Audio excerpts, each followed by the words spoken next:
কোনো একটা কাজের উদ্দেশ্যে আমি জয়দেবপুর রেল স্টেশনে গিয়েছিলাম। তো হঠাৎ করে এই ব্যক্তির উপরে আমার নজর পড়ে যায়।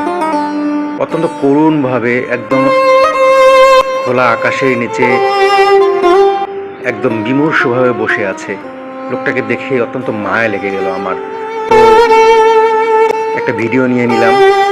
চিন্তা করলাম যে জনসম্মুখে বা সোশ্যাল মিডিয়ায় পোস্ট করে দিব। যদি কেউ তাকে চিনে থাকে তাহলে এই তথ্যটা যেন তার পরিবারে চলে যায়। আশা করব যদি কোনো